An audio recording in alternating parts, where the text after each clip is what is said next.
you are acknowledged as the master of the hit single. So what By we're trying... whom? Well, by anybody with ears, actually. When you first get a song, or when you write a song, or when you first choose a song, how it goes from just being a raw demo or a raw song to the process of how you arrange it.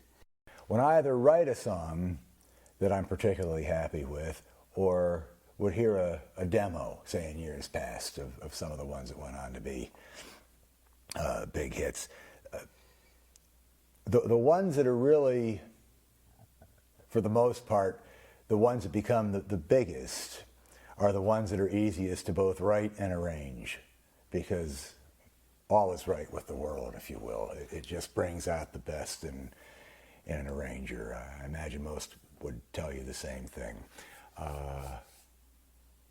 So I'll go, as an example, to a demo of Rainy Days and Mondays that came in. And an arranger, a lot of times, will use, obviously, part of the motif, whether it's in the bridge or a chorus or a verse, to use as part of the intro, if indeed it's going to be that type of intro. Yesterday Once More has both a melodic verse and chorus, and yet all I heard for that was which is certainly not one of my more creative intros, but that's exactly the way I felt that song should have begun. Hurting Each Other was a cold opening. But getting back to Rainy Days, I listened to the demo, and back then, this would have been late 1970, early 71, a lot, if not most of the demos, weren't grandly produced the way some of the later ones have been, because the song would speak for itself. So at most, Rainy Days had like a rhythm track. And then I believe, since Paul Williams wrote the lyric to Roger Nichols' melody, it was Paul singing the melody. And that was it, the same as it was with We've Only Just Begun. And I heard the song once. It was shopped to me in a stack of demos, and the hanging around part, it was enough to stick with me to warrant a second listening. And then I listened again, and I realized that the song for Karen and me had some potential. When I put almost immediately I heard, because it has a bit of a plaintive melody in spots, the minor part, and I heard the harmonica, both introducing, I picked up the intro with what I considered the hook, if you will. It's not really a chorus song, it's an AAB, a verse-verse bridge verse song, but it has that little hook, even though it's not a chorus, of the hanging around, and that's the first thing that caught my ear, as I just mentioned, so I figured that's the way to start. That'll get people's attention. And, even if it didn't, that's the way I thought it should start.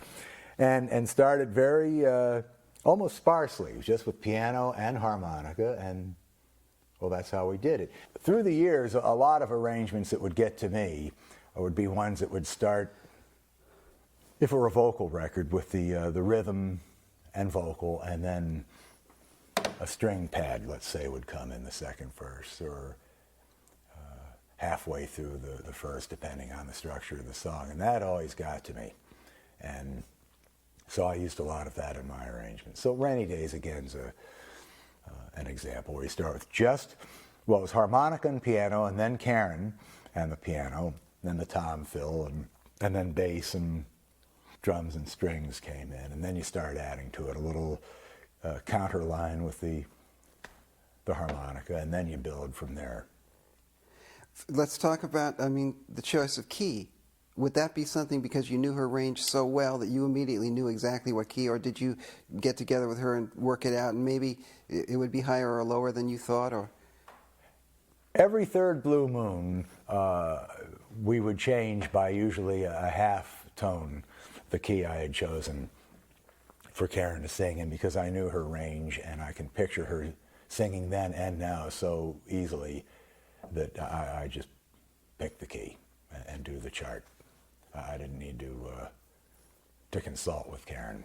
Of course, I'd get her either a copy of the demo or my own song, a tape of me singing it so she could learn it, obviously. But no, the key, I just knew what the key would be.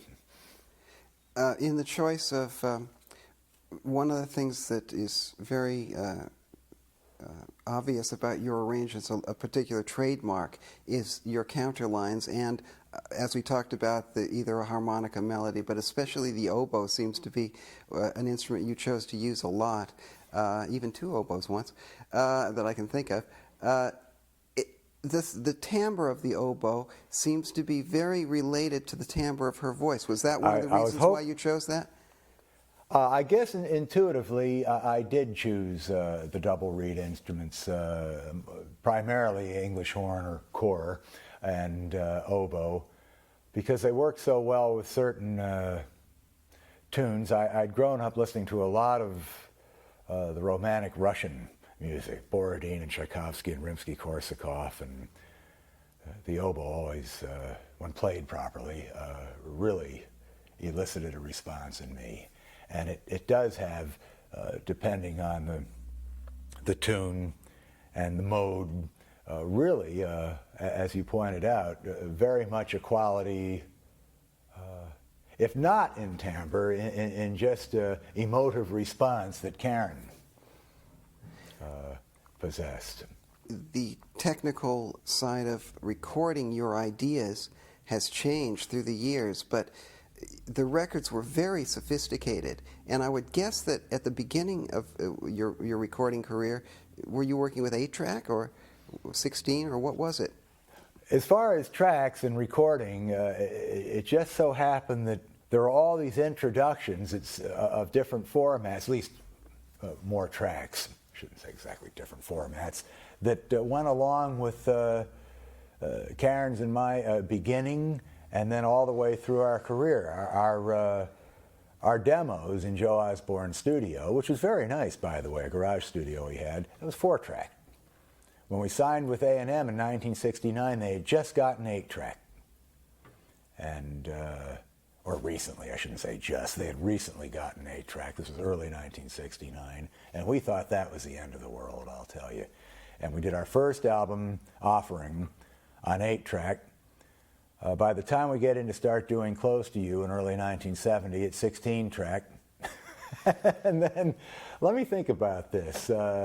Well, then by the time we came in, 2 albums later, they'd gotten Dolby. And actually it was 16 from 70, 71, 72, 73, right around, and ooh boy, 73 or 4.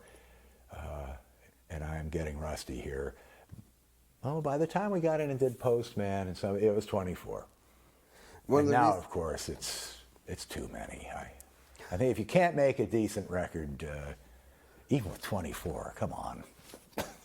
So, yeah. One of the reasons I ask is because another trademark, obviously, of the Carpenters sound is the multi-track vocals. Now, one of the questions I need to ask is, how many tracks actually were there, and how did you record them? In other words, what it sounds like to me, and you can tell me if I'm right from just listening, it sounds like you do 4-part harmony generally, and that you take 2 different lines and sing them, and then 2 different lines and sing them, and track each of those. Is that what you did? That's right. Yeah, very, very good. It's the average Carpenter chord, let's say the end of Close to You, is 4 parts. Now, getting back to what we were talking about with fewer tracks, it did necessitate, which in a way I think was a good thing, our not singing them 1 part at a time. When we did the 4-track demos, and I was hearing things like the end of Don't Be Afraid to Love, which ended with... On 4-track, obviously it was a lot of ping-ponging. And Joe was really learning how to do this right at the time. And of course you get more tape hiss when you start doing all that ping-ponging, but the result was well worth it. So by the time we were getting to, well, there's a load on that first album too, and we finally did, you ping-pong. But to answer your question, say by the time we were working with 16, from 70 to 73, let's say, Karen and I would go out and do what we call BG1, which is background one.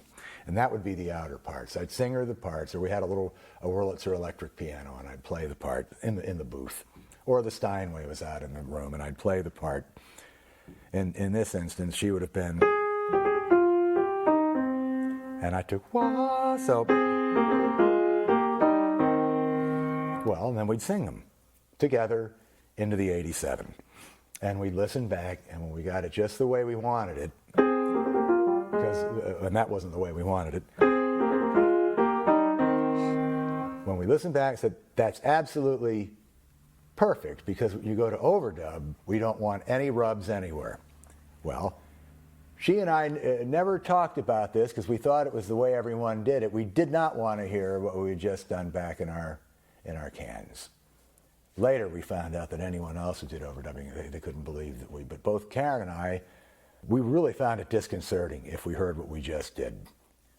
So we said, and the engineer couldn't get it. He said, you don't want to hear back what you said? No, we know what we just did, and that's the way it's supposed to go. We know where it attacks, we know where it releases, we know the whole, the notes and the philosophy. So, you know, if we do it properly, it will double perfectly. And when we did it properly, it would. And earlier on, so then it's another track, of course, so that's 2 tracks. And back then, we tripled.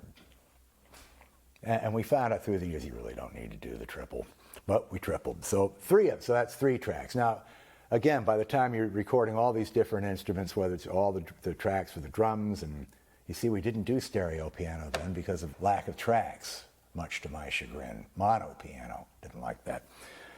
But by the time you're going to put on guitars or whatever else, percussion and strings and horns, you have to start. So we'd get done, you have to start combining. You'd get done with, say, your 3 tracks of BG1. And the engineer, you'd get the balance with all 3, and then you'd bounce those 3 over to a 4th, thereby opening up 2 tracks. Then you'd go do BG2. So it's been a long time since I've done this. Oh boy. So,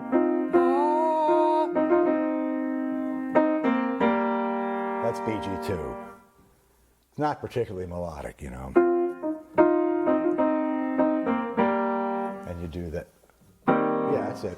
Of course, the use of seconds is very much a trademark of your harmonies. Well, that's what really gives it the fat, is the seconds. Because if you get like the Ooh Babies in Superstar, it's a lovely sound, but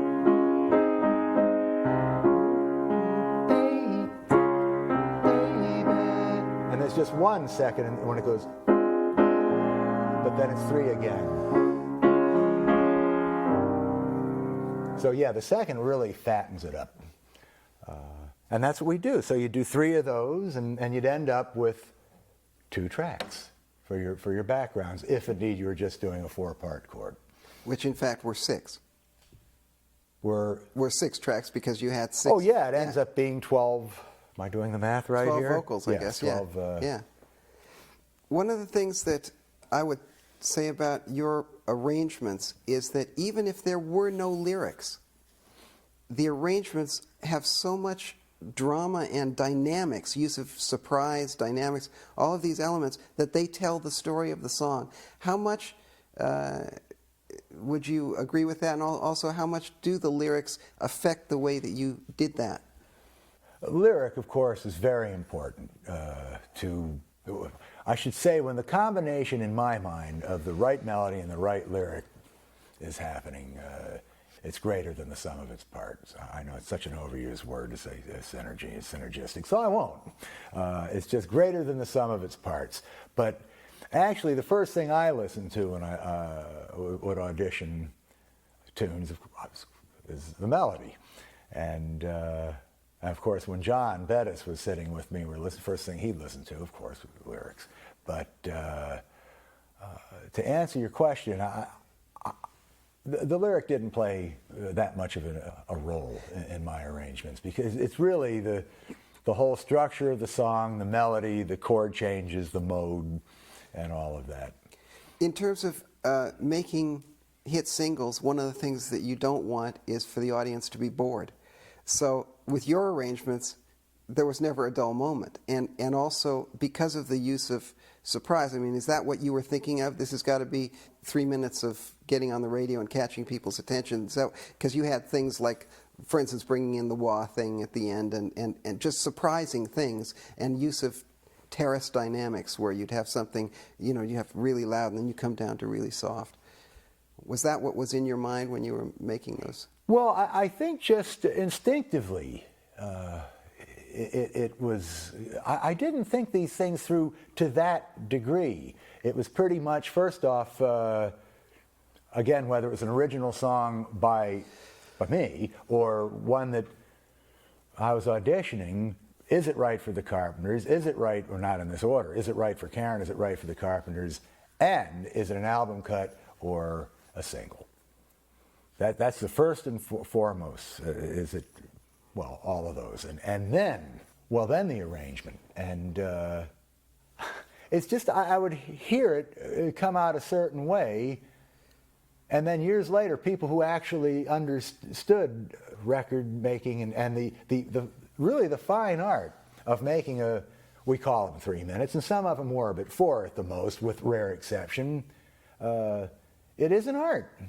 You have 3 minutes, if you will, and we've only just begun with 3 minutes and 4 seconds, and oh my, Merry Christmas, Darling, and boy, Postman was 2.5, and For All We Know wasn't much longer. And you say, look at how much went into that 3 minutes. And it was not just us, there was any number of hit records back then. That's really, it's an art. And you know, not just in the songwriter, but in the arranger and all involved for that little bit of time to have so much impact on people. I mean, if indeed you do end up with a great song and a great record. It does, and it has an impact on them for the rest of their lives. They'll always remember, for good or ill, you know, but usually good. I still get letters from people who can remember the first time, especially I heard Close to You, because the whole sound was new to them, and just the impact it had on them. And, you know, it's really something. But I always made it point to add little things. Like in Superstar, it has the re-intro. I took the motif the long ago and put it in with the oboe, so, and then bend it around a little, and then the horn thing, and the bit. But when it comes in, because Superstar in so many ways is a very special song, and just the minor to the major, the melodic sweep, and the form, it's just different. So when it comes in because you usually don't get too many chances at a re-intro in the middle of your 3.5-minute record, and it comes back in. So it's pretty much a repeat, but I have to add something. So on the Wurlitzer, it echoes the motif. You have the oboe, but right behind it, the Wurlitzer's going da da da, echoing it. Dee da da da da da, dee da da. Just to add a little something to it. Indeed. On Close to You, when I was putting the chart together at Herb Alpert's request, it gets to the end of it, you know, just like, and I suppose it could have ended like,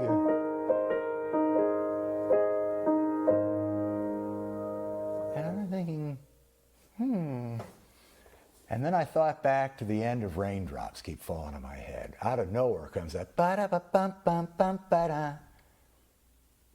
And that was always so I thought, what the hell could I do here, you know? And of course, came up with that bit. And of course, that's another element of surprise, because I don't think anybody who heard that record for the first time ever was ready for it. And then every other time that they heard it, they were dying for it. They were just waiting for it to come. Yeah, to enjoy it was definitely taking it on home. Yeah. So. and of course, the use of the anticipation was That was Karen's another surprise. Idea. Yeah, the push. That's on the third one, Karen's idea. Yeah. And you figured, obviously, you decided to do that before you laid down the rhythm section when you were running it through with her. Is that? No, we were in there with Hal Blaine on drums, Joe on bass, Joe Osborne, I was on piano. It was a bear of a track because it's very deliberate. And finally we threw in the towel and said, all right, give us the click track, because it was so easy to rush it, so easy. And we've had a number of people who really don't, our detractors through the years, who don't really understand the type of music we're doing, and they would dismiss our stuff as easy or simple. And of course, anyone who knows any better knows it's anything but simple. And Joe Osborne said it not too long ago. He said, well, you're a crap, he should say. After he was having a fit with this latest thing I wrote, he said, you write shit so simple that no one can play it.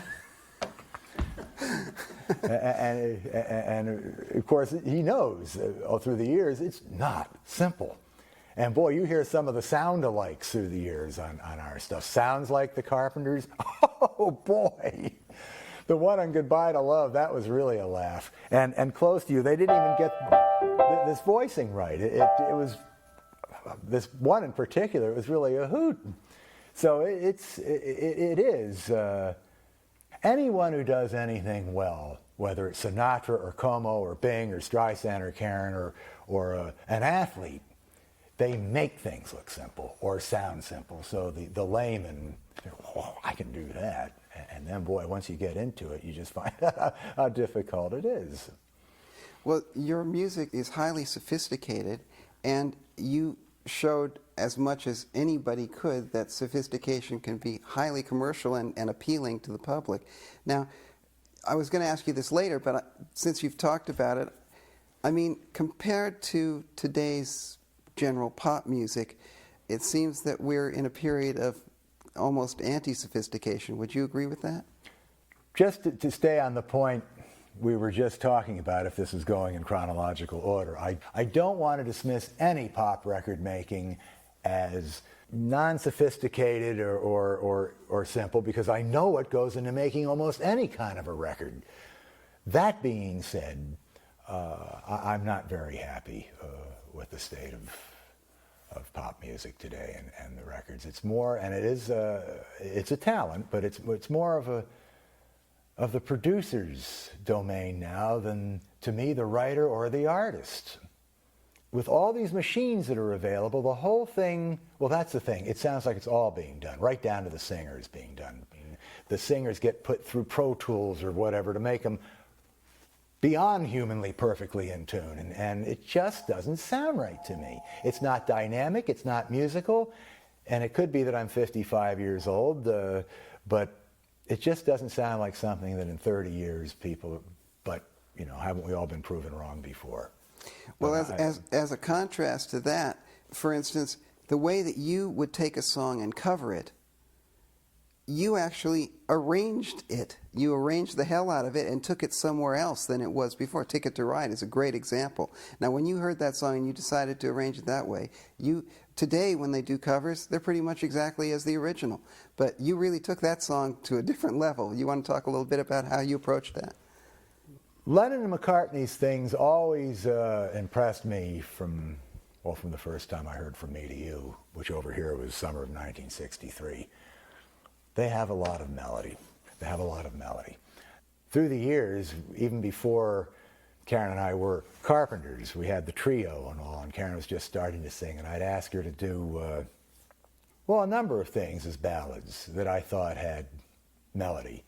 Years and years and years ago, I'd done Handyman, way before James did it, because it came out in '59, I think, and I thought, that's a pretty melody, you know, it can be slowed down. So we were doing Nowhere Man, and I Want to Hold Your Hand as a ballad, and Rain, and some others. And Ticket to Ride, by the time we signed with A&M, which is right around the time I came up with this arrangement, it was early '69, was played as an oldie one day. I mean, obviously we'd heard it 1,000 times in its original go-round, but for some reason that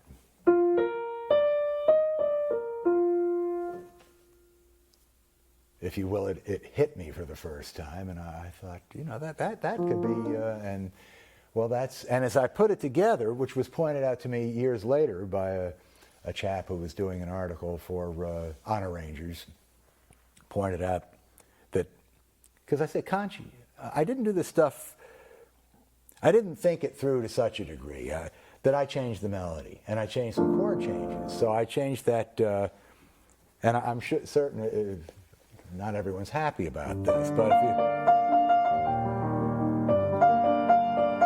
what is it? I think it's gorgeous. And I like the modality of that. And somehow, to me, it fits with the lyric, too. It's certainly not a happy song. But then, and he don't care. It's out of tune, but love major sevens. And when I think through this now, that had the little tag on the end of it. It was kind of a precursor to the closey, that think. And with the descan horn, David Duke, and it's really, it may be my favorite Carpenters single. It probably is. And you've got the seconds and the voicings again, I of love course. this. So we got to do that. And when you went to do the overdub, of course, BG1 was the sixth, but that was pretty routine. But then you put them together and you have... It's very interesting that you say that you chose to do the outside voices first and then the inner voices, because you had a lot of seconds on the inner voices. Must have made it harder for you to sing than if you had chose the top two voices and the bottom two voices. That's absolutely right. I've never thought about that. But you In just all tortured these years, yourself. I'd never thought, but that seemed to be the logical way. Oh, yeah, and every now and again, Karen and I, of course, would be standing next to each other and have to do that. That's incredible. And then, of course, now that I think about this, every now and again, the engineer would say, oh, no, something doesn't sound right. And we said, no, it's when you put it all together, it'll work. Yeah. And, Well, wow, yeah. That's funny. Because, I mean, usually that would have been the case, but I guess, I mean, you were inventing the territory, so. Let's talk about your working with musicians, because obviously you used a lot of soloists on the records, and you used them in a very descriptive way with the songs. For instance, the drum parts. Now, the drum parts are extremely melodic, if you will. They're very much a part of the track. I mean, you can't really hear the song without hearing some of those drum fills, and they were very interesting drum fills. Now, how much did you write them, or how much did you just say to Hal Blaine, for instance, fill there, big boy? I would write on the drum parts. We'd write out a road map. It would have the feel that I wanted, the rhythm as far as the kick and the sock and where it went to ride. Entrance, if it were a particular, where I absolutely heard it right to the fill, like Rainy Days, going into the second verse, that would be notated. But usually fill was the same with Joe Osborne, where I heard a bass fill or a drum fill. And we'd worked with different people through the years and for a number of reasons, settle on certain ones. Well, then we'd know that they could come up pretty much with something way better than whatever, with rare exception, than I could come up. So you put fill, to answer your question. For instance, For All We Know, the descending bass line, and it's not only descending, but sliding. Now, that's well, really see, cool. That's the thing. I wrote the descending, but Osborne's a genius, and I knew that he'd just add to it. So it's not only, the descending thing was written, and probably even the but it's beyond that. Then he'd syncopated some of them. Boom, boom, boom. And see, I wouldn't have thought of that at that time. Boom, boom, boom, boom, boom, doom, doom, boom, boom, and then where to go? Boom, boom. I mean, Joe, he's not a school musician, and to me that doesn't mean anything. It's what you're born with. When I was a music major, we would have to study Bach chorales, because it It was the definition of the whole thing, of what four-part harmony is supposed to do. And I swear that if I ever took a book of those suckers and took out all the bass lines and put it in front of Joe Osborne, that he intuitively would play every damn note in the bass that Bach ever wrote. He just, he's a genius. Well, he certainly proved it on that song. And I see with the musicians, whether it's Earl Dumler or Hal or Jim Gordon or Joe or David Duke, we'd find people who, of course, you always had professionals when you were dealing with these top-notch studio musicians, but through the months and years, we'd run into ones who liked working with us so much that it went beyond just getting there for their paycheck, for their double scale. They really wanted to experiment some, like the little horn part at the end of Ticket to Ride. I mean, David was really into that, and would work with us and say, well, how about this? Well, why don't you think about that? And usually it was tough with me because I already had my mind made up as to how I wanted that final record to sound. But still, we really appreciated someone not just putting in their time. And they obviously felt comfortable with you. You made it clear to them that, hey, if you've got any ideas, it's okay to say them. I mean, because obviously some producers would give the impression that wasn't very cool to do that. But they felt comfortable with you, is what I'm saying. Yes, they do, and most of these folks we still work with when I work today after 33 years. Same people, because they're so damn good, and we all get along really well. It's a tough thing for a studio musician in a number of ways, because you can be dealing with a producer or arranger, and they run the gamut. Some producers, they don't have anything. Sometimes they don't even have the whole song when the musicians get there, and they want to work it out. And if that's what floats their boat, that's fine. But that would drive me crazy not to know that I at least have 98% of the arrangement ready when all those folks come into that recording studio, even if it's one or two fellows. But some really well-known ones, they'd work on it right there. And sometimes, of course, the musicians would like that because the person didn't know exactly what he wanted for the chart.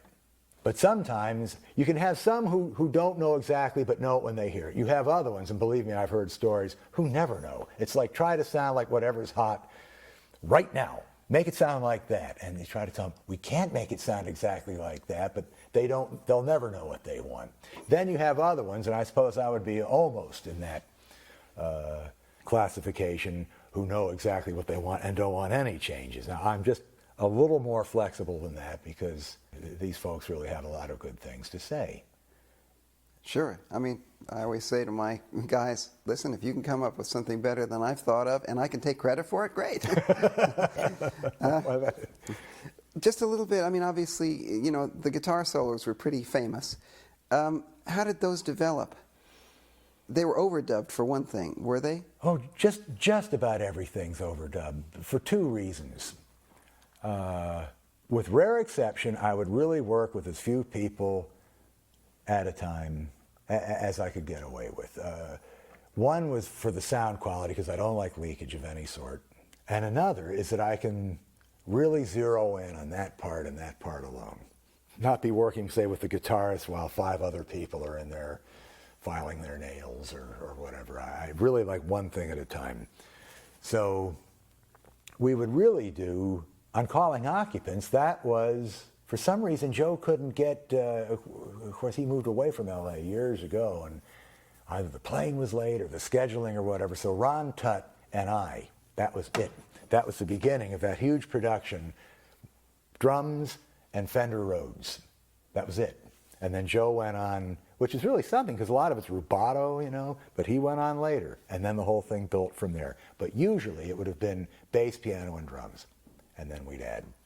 We were on the road a lot, of course, in 1971, but for the spring tour, we had Mark Lindsay of Paul Revere and the Raiders fame, well, and a couple on his own, open the show. He had a group backing him from LA here called Instant Joy, and The leader was Tony Peluso. And we didn't think about it one way or the other, but one night, probably the first night, we went out. We always want to see how everyone's sounding and being received and all that. So Karen and I, we went out and we had a listen. Of course, Mark's very good. The group was very good. But it gets to this one song, I can't remember the name of it, I think Peluso wrote it. And he lays into, and it was up-tempo, but he lays into this solo, and it just knocked us out. I not only liked the particular fuzz setting that he had, but it was melodic. It said something. It wasn't just a bunch of notes. So we'd make it a point almost every night to go up and hear that song. And, and then that was it for that tour, and we went on to other things. And in the months to come, I came up with Goodbye to Love. And when it got, as I was putting it together, that there's a four-part thing, the honest best I can, I pictured this solo. And when I mentioned it to a few people around us, I said, well, Dean Parks, or you can get Louis Shelton. They're all fine players, but I said, no.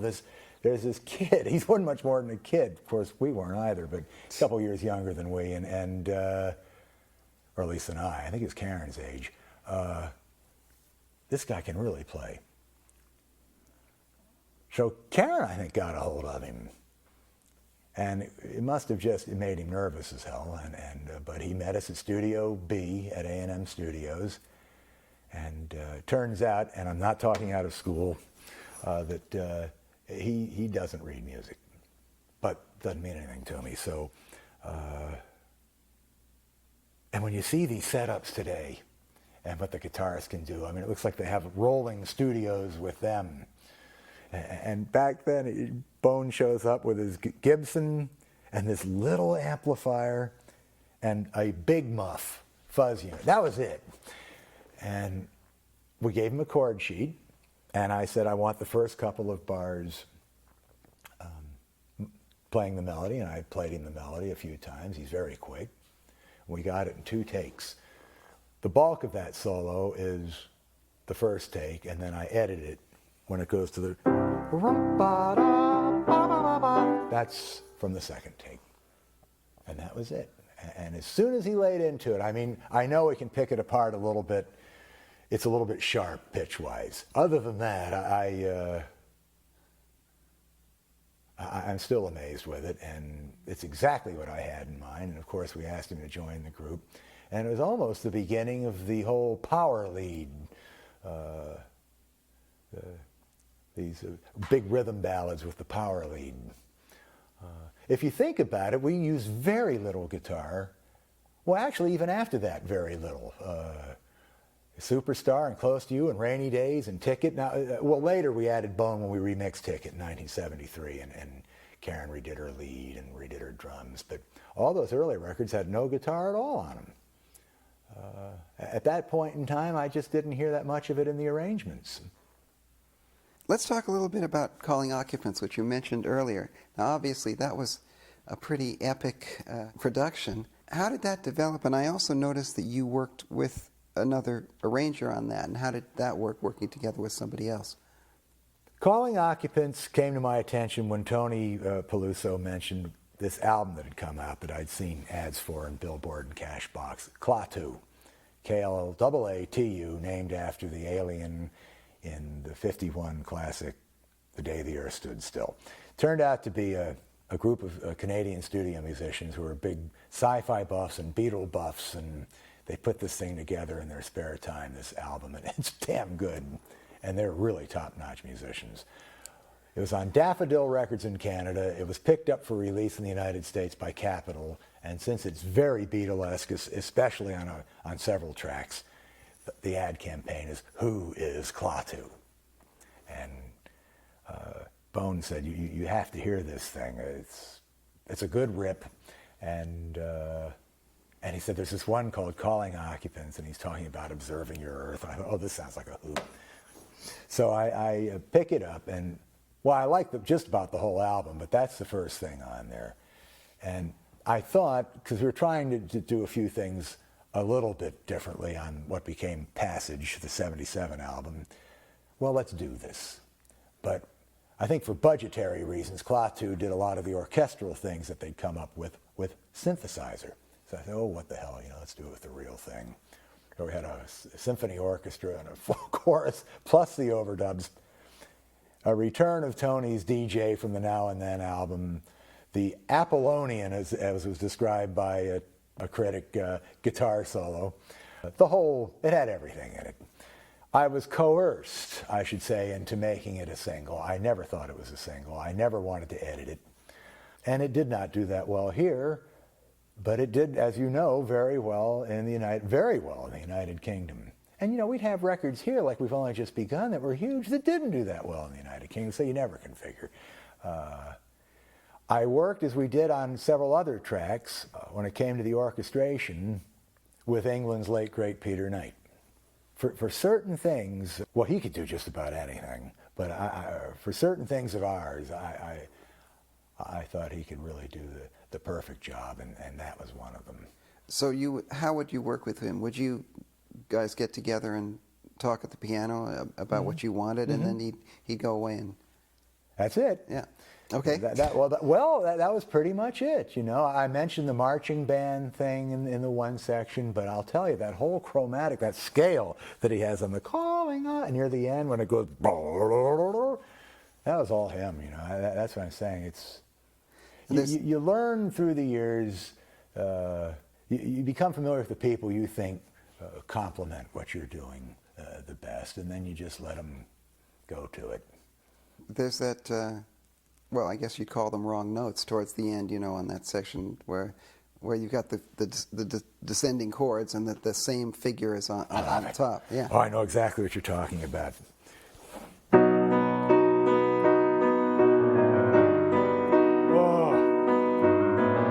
I love that. That's terrific. It reminds me of an ambulance in the United Kingdom. That whole dissonant...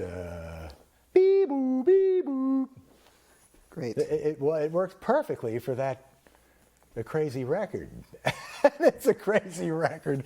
And the parenthetical title to it is the recognized anthem of World Contact Day. And we'd receive all these letters, when is World Contact Day? And and you'd have to write and say, hey, it's a song. Yeah, it's next week.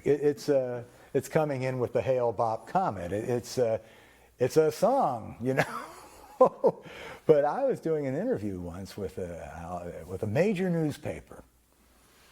It was to celebrate the release of the If I Were a Carpenter alternative set that came out for the 25th anniversary of our signing, which would have been '94.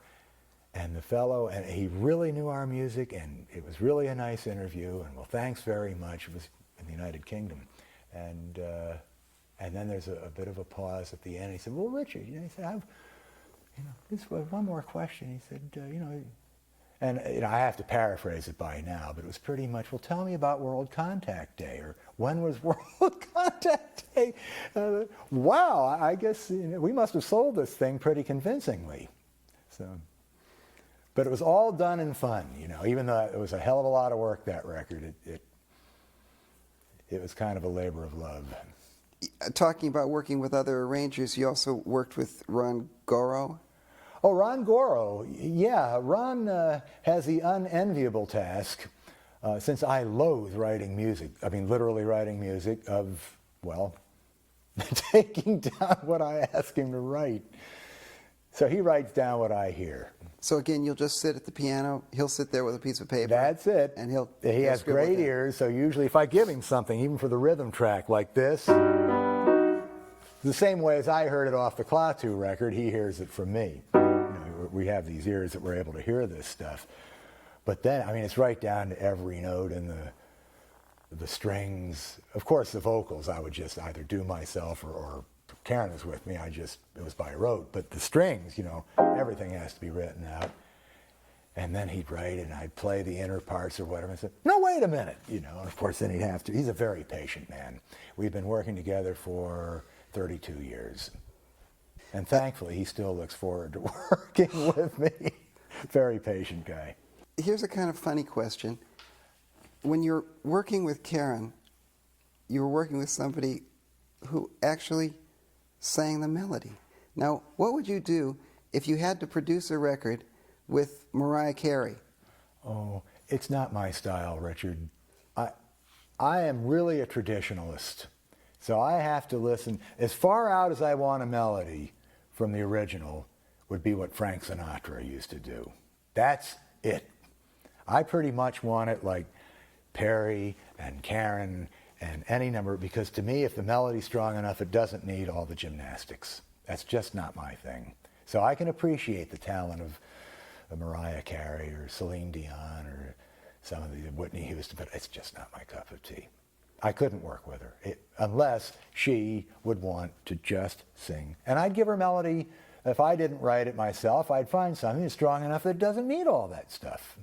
But that's just a matter of taste. So, well, I couldn't agree with you more, actually. That's why I asked the question. Yeah. But I mean, the thing is, an arranger, I've always found from the arranging that I do, that when you're dealing with a singer who's all over the place, obviously there's no gaps. There's no space. So there's a lot of your counterlines, for instance, would just be obliterated by all the improvising that's going on. no, I know it's frustrating to a couple who have worked with me when we did the Something in Your Eyes track with Dusty Springfield. I had the whole thing out of the guitar solo into the modulation with all the background vocals that I had done.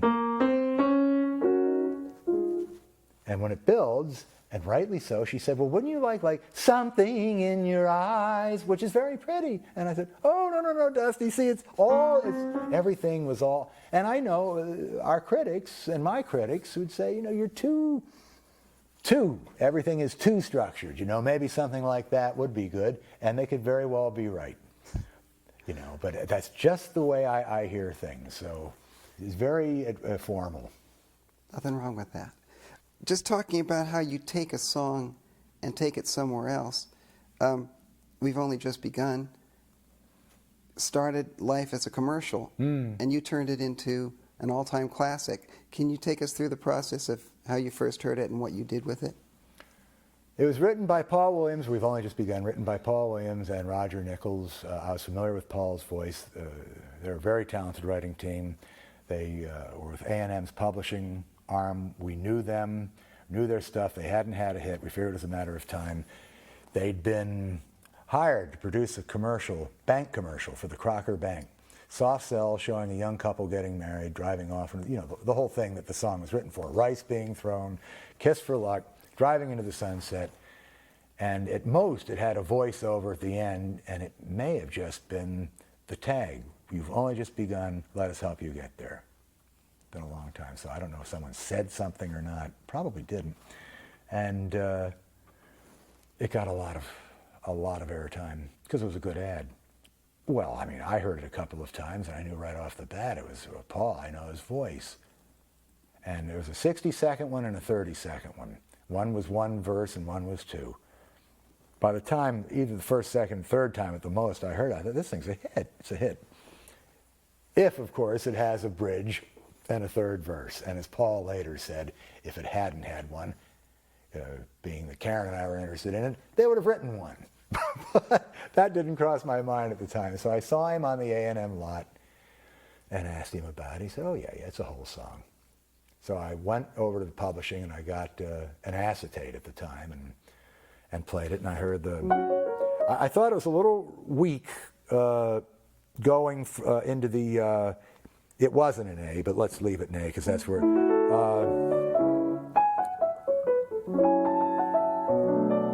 because it goes A, and then all of a sudden it was,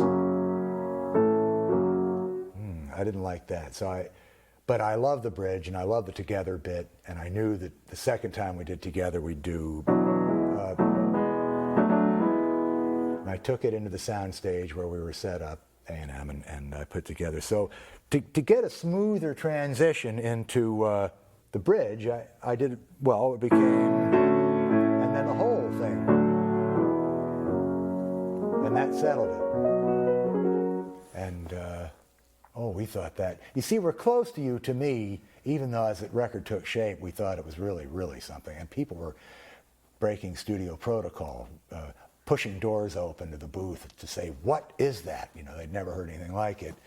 It still didn't stand up to us and say, hit, I'm a hit, where We've Only Just Begun did. So we came very close to holding back the release of Close to You to put out We've Only Just Begun. Was it your idea to make the bridge so funky? Yeah. And that's 3 minutes long, that record. It shows everything that we can do. Because it has the vocals, Karen's great voice, because a lot of people go to cover this thing and they take the breath. We've only just begun, breath to live. And Karen, 20 years old, she just did all this stuff instinctively. She took one breath and sang, we've only just begun to live. So all that, and then it has this, because it's a little bit strange right there. The end, yes, we've just begun. It's different than some songs. And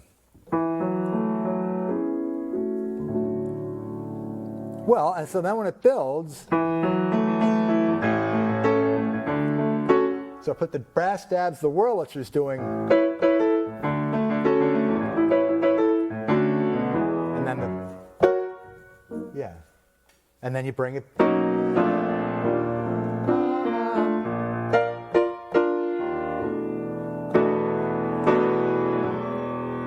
then bring it down again, and the Wurlitzer goes,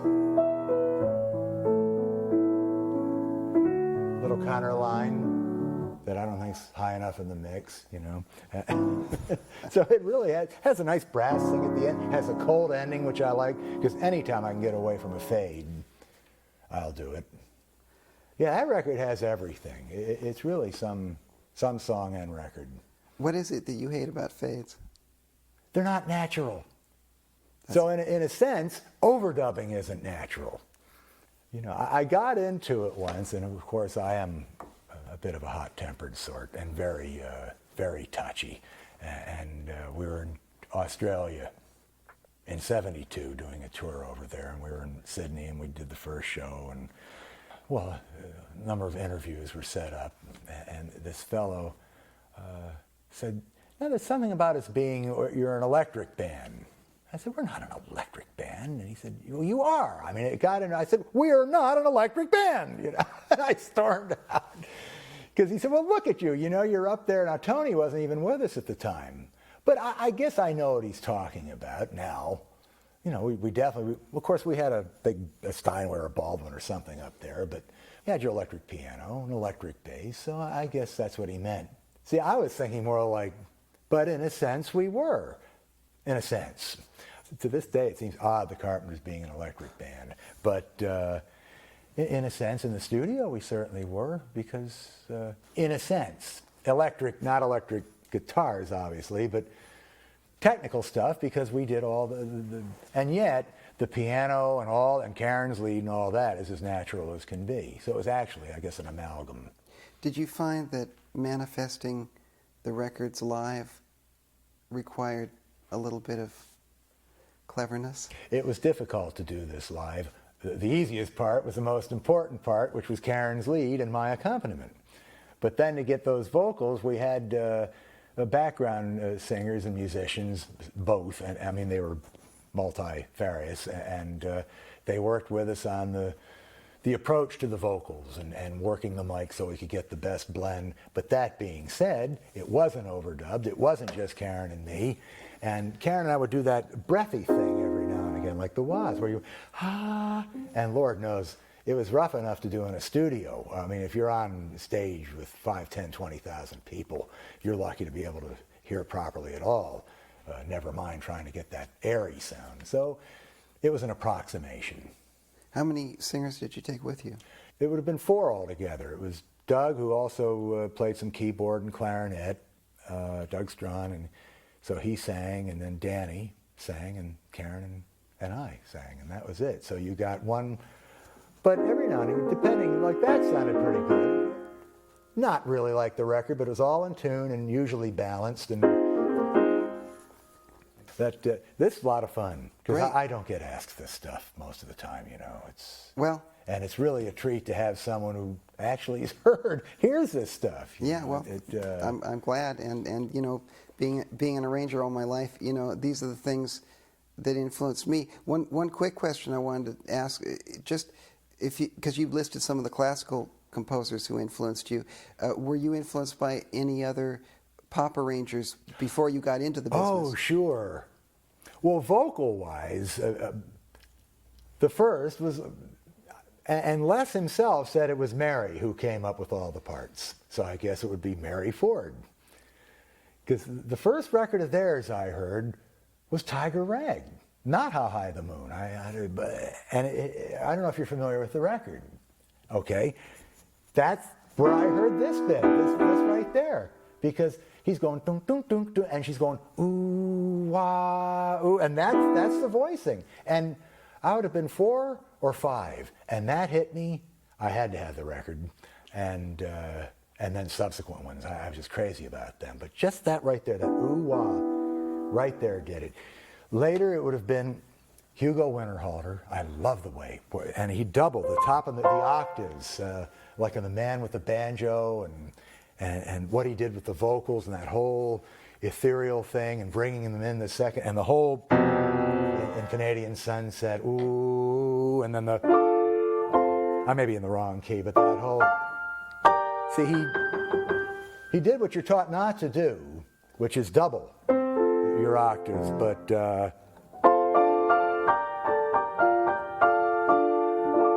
and it works, and I know it's Eddie Haywood as well, but Winterhalter. Then, and it turns out that Peter Knight actually started as a vocal arranger.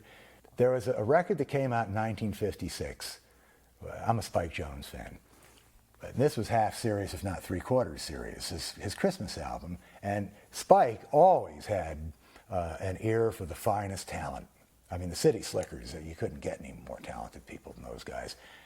And he hired the leading, or one of the leading, vocal fellows. He'd worked with Bing Crosby, Judd Conlon, the Rhythmaires, and he put together this, and the voicings and all. When my parents bought me that album in 1956, I mean, Karen and I listened to it, though, and the family does to this day. We play it to death. Lovely arranging of vocals. And of course, Stan Freberg used him for Green Christmas and all of that. And he was great. I never got a chance to meet him or tell him how much I thought of his work. But one night when Peter was over here and we were working on something, either one of our television specials or Occupants or something, we had dinner. We're talking about how he got going. And actually, he started as a vocal arranger, not an orchestral, and he said, and he always thought David Rose, rightfully so, was the father of modern pop arranging, if you will. Before Nelson and Billy, it was David Rose. And he said, and then vocally, he said, there was this fellow named Judd Conlon, and he said, that's what you went after, was Judd Conlon. I said, hey, Judd Conlon, he's the guy. So that would be a lot of it for vocals. And then, of course, the overdubbing thing you'd hear from time to time through the years, whether it's the Beach Boys or certain Beatles things or Association or the four Preps. That could have been one of the first, other than actual groups, not Les and Mary or Mary, 26 Miles was overdubbed. And I always loved that sound. So it was a number of things. But yeah, certainly Winterhalter and Bacharach, needless to say. But then a lot of the Russians, and it all kind of, and then certain jazz influences. It's really a hodgepodge. Yeah, certainly harmonically, there's a lot of jazz in the songs. I mean, voicings and harmonic progressions. And sometimes you'll throw in a harmonic progression which is quite sophisticated, and then the second time you approach it, the second time you present it, it's simpler. Because you've already done that. It's all like you've already told that story. And then the second time you'll do it simpler as a change. Well, thank you. Fantastic. And this is a great idea. I mean, the whole series on arrangers, because they definitely are unsung heroes. I think so. And I've always felt that it was about time people saw their contribution. And I mean, of course, you're an artist arranger. But a lot of these guys, nobody knows their names, and yet they contributed a lot. So it can make or break the record. It certainly can. I mean, or the song. I mean, you have a hit singer close to you, and of all people to miss it, but no one's perfect. Of course, Bert missed Close to You, because usually he knew exactly what to do with his songs. So I mean, that'll show you right there that the arrangement, because it was put out in '63 with Bert's arrangement and Dion. So obviously, it's a hit song, it's a hit arranger, and it's a hit singer. But for some reason, he wasn't his usual perfect self. It's a nice arrangement. It's just not the right arrangement in my book. And so that'll show you right there that you can have the artist and the song, and if the arrangement isn't right.